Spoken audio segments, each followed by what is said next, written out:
Bem-vindos à aula de número 142, item 5 do capítulo 17. O problema de Hume e Mill e a força motriz da moeda. É um capítulo não tão grande quanto esse último que nós vimos. Óbvio que ele teria que ser grande mesmo, né? Um capítulo, um item de tamanha importância, não é capítulo, né? O item 4 do capítulo 17, a determinação do poder aquisitivo da moeda, era um capítulo cheio de importantes informações que nós devíamos colocar à disposição de todos. Agora, o item 5, o problema de Hume and Mill, e a força motriz da moeda, é um pouquinho menor, mas não é tão menor assim. Vamos lá. Força, pessoal. Seria possível imaginar um estado de coisas no qual as mudanças no poder aquisitivo da moeda ocorressem ao mesmo tempo e com a mesma intensidade em relação a todas as mercadorias e serviços e, proporcionalmente às mudanças ocorridas, seja na demanda, seja na oferta de moeda? Você pergunta, seria possível imaginar um estado de coisas na qual o poder aquisitivo da moeda ocorresse ao mesmo tempo e com a mesma intensidade em relação a todas as mercadorias e serviços e proporcionalmente as mudanças ocorridas, seja na demanda, seja na oferta de moeda? Em outras palavras, seria possível imaginar uma moeda que fosse neutra no contexto de um sistema econômico outro que não a construção imaginária de uma economia uniformemente circular? Esta pertinente questão pode ser denominada de o problema de Hume-Mill, ou Hume and Mill problem, economic problem, né? Problema econômico. Ele quer saber o seguinte: Hume and Mill foram estudar o problema, se existe uma moeda que pudesse ser considerada neutra efetivamente e que fosse abarcada fora de uma economia uniformemente circular, da mesma maneira quando se aumenta ou diminui os encaixes por ela. Ninguém contesta o fato de que nem Hume nem Mill conseguiram encontrar uma resposta afirmativa para essa questão. Seria possível respondê-la categoricamente pela negativa? Então, ninguém contesta o fato de que nem Hume e nem Mill conseguiram encontrar uma resposta afirmativa para essa questão, se existe, se é possível. Então, a pergunta que Mises faz é o seguinte: seria possível responder, então, já que ninguém encontrou, nós poderíamos responder categoricamente de forma negativa? Não existe. Então, ver Mises, Theory and Money and Credit, a página 140 e 142. Mises vai discutir isso, o problema de Hume and Mill, lá no seu primeiro livro de 1912. Imaginemos dois sistemas, A e B, de economia uniformemente circulares. Então, Mises vai usar a construção imaginária da economia uniformemente circular, mesmo sabendo que a tese, a discussão de Hume and Mill leva em consideração de que não é uma construção imaginária uniformemente circular. Mas ele vai começar com esse trabalho. Os dois sistemas são independentes e não têm qualquer conexão entre si. Os dois sistemas diferem um do outro apenas pelo fato de que, para cada quantidade mzinho de moeda em A, corresponde uma quantidade nzinho vezes nzinho em B, sendo n maior do que 1, sendo n maior ou menor do que 1. Então, não importa.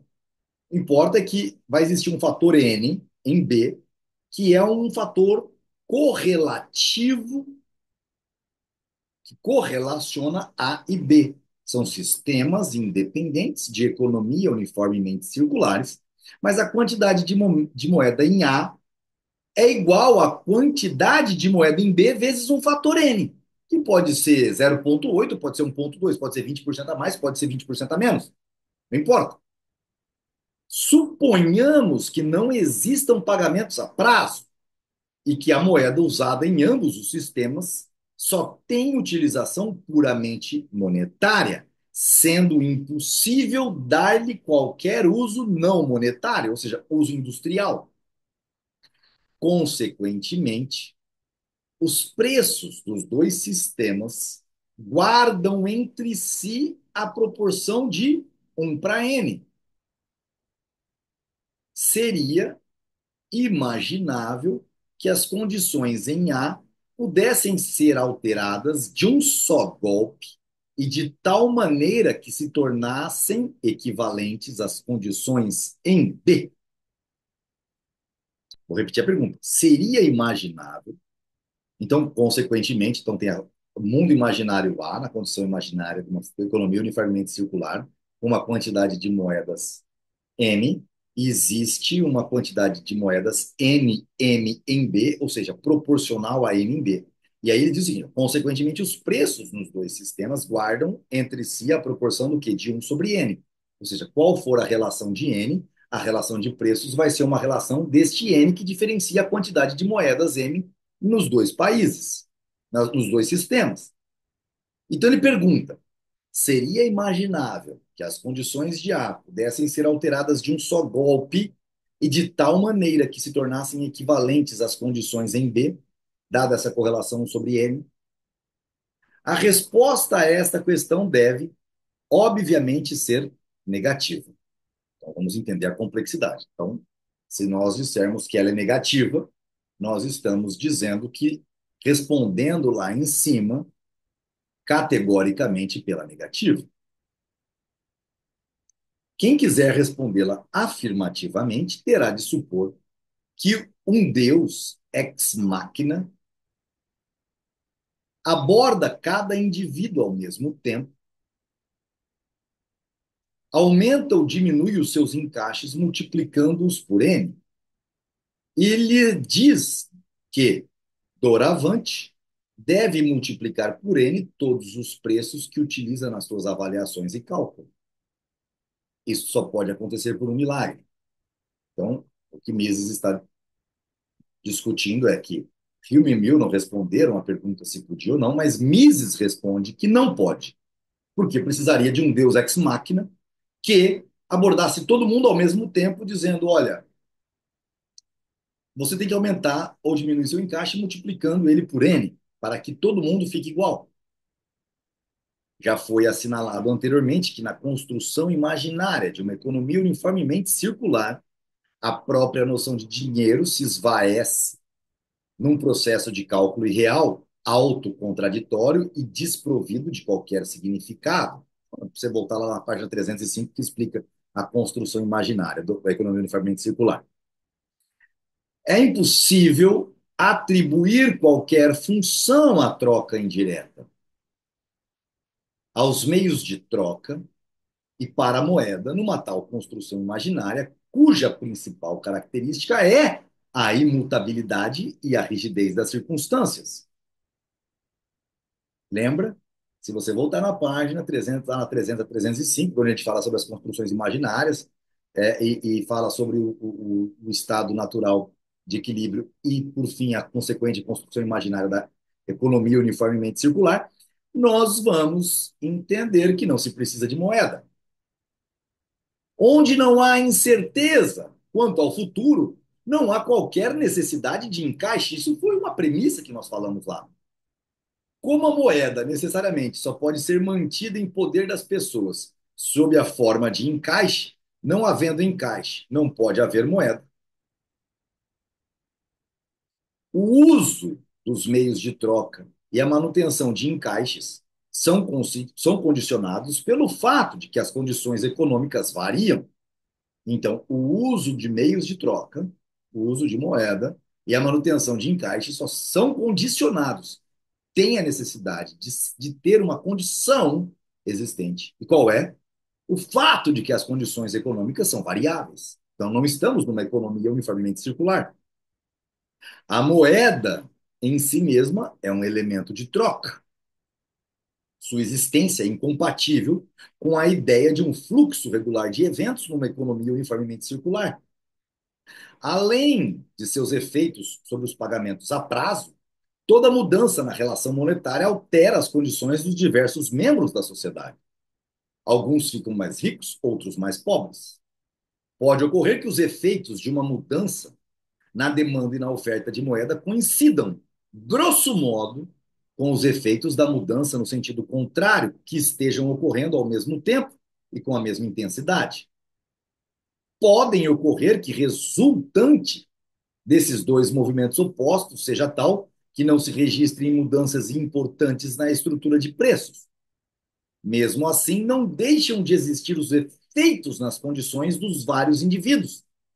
Cada mudança na relação monetária segue seu próprio curso e produz os seus próprios efeitos.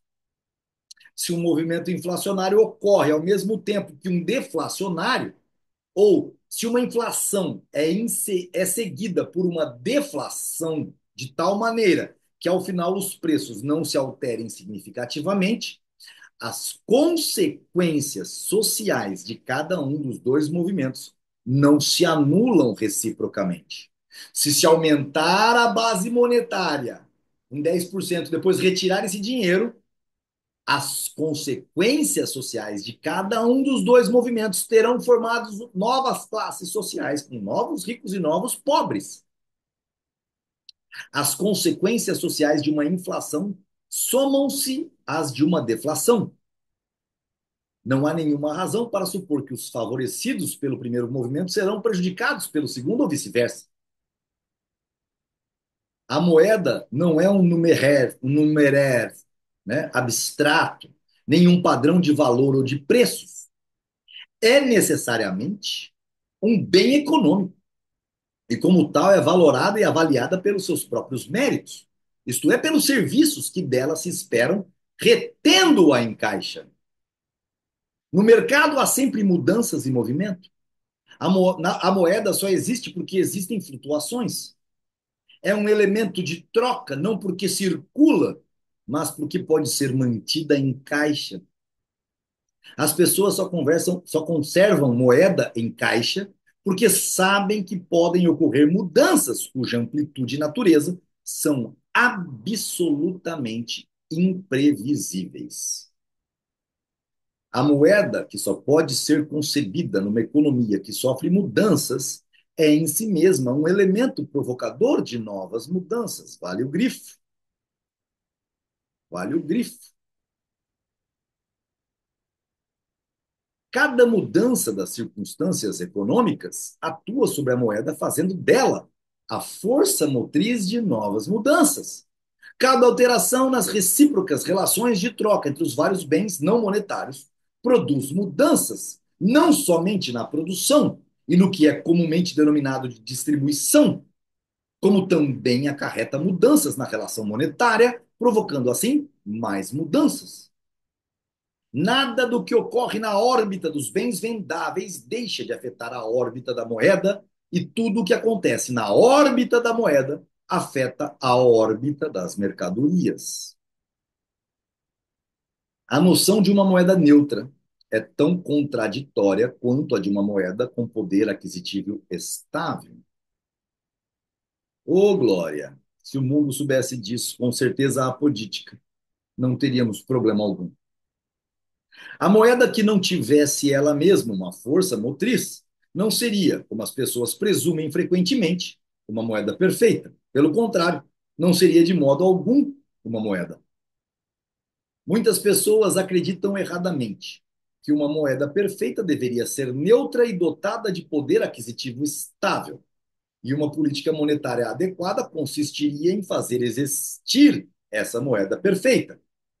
É compreensível que se adote essa ideia como uma reação contra os postulados ainda mais falsos dos inflacionistas. Mas é uma reação excessiva, intrinsecamente confusa e contraditória, e que tem provocado graves danos por ter sido reforçada por um erro inveterado, inerente ao pensamento de vários filósofos e economistas. Ou seja, isso aqui é o que acaba dando ensejo a um banco central, e não deveria existir. O equívoco desses pensadores foi o de aceitar a crença muito comum, segundo a qual um estado de repouso seria mais perfeito do que um estado de movimento. Como a ideia de perfeição implica no fato de não ser possível imaginar um estado mais perfeito, qualquer mudança diminuiria, consequentemente, essa perfeição. O que de melhor se pode dizer de um movimento é que ele se dirige para um estado de perfeição no qual haja repouso, porque cada novo movimento conduziria a um estado menos perfeito. O movimento seria assim encarado como a ausência de equilíbrio de plena satisfação, como uma manifestação de inquietude e carência. Na medida, antítese pessoal, na medida em que tais reflexões estabeleçam meramente o fato de que a ação visa diminuir o desconforto e, finalmente, a atingir a plena satisfação, elas são procedentes. Mas não nos devemos esquecer de que o repouso e o equilíbrio estão presentes não apenas numa situação de contentamento perfeito, na qual as pessoas seriam perfeitamente felizes, estão também presentes num estado em que as pessoas, se bem que tenham muitas necessidades, não veem nenhum meio de melhorar sua situação. A ausência de ação não é apenas o resultado de uma plena satisfação, pode também ser o corolário da impossibilidade de tornar as coisas mais satisfatórias. Pode tanto significar desespero como felicidade. A neutralidade da moeda e a estabilidade de seu poder aquisitivo não são compatíveis com o nosso universo real, onde há ação e mudança incessante. Só são compatíveis com um sistema econômico que seja rígido, um mundo no qual estivessem presentes os pressupostos necessários para a existência de uma moeda neutra e estável. Seria um mundo sem ação. E é nisso que os socialistas se baseiam. Eles fazem com que você confunda o desespero com felicidade. Portanto, não é estranho nem errado que no nosso mundo, em constante mudança, a moeda não seja neutra, nem tenha um poder aquisitivo estável. Todos os planos para tornar a moeda neutra e estável são contraditórios. A moeda é um elemento de ação e, consequentemente, de mudança. As mudanças na relação monetária, isto é, a relação entre demanda e oferta de moeda, afetam a relação de troca entre a moeda por um lado e as mercadorias vendáveis por outro. Essas mudanças não afetam ao mesmo tempo e com a mesma intensidade preços das várias mercadorias e serviços. Consequentemente, afeta de maneira diferente a riqueza dos vários membros da sociedade. E assim, terminamos com a questão da possibilidade de existir uma moeda que fosse realmente neutra e estável, baseado justamente na resposta ao problema de Hume and Mill. Tá certo? Terminamos aqui mais uma aula nossa. Então, eu acredito que essa foi a aula de 142, se não me engano. Até a próxima aula.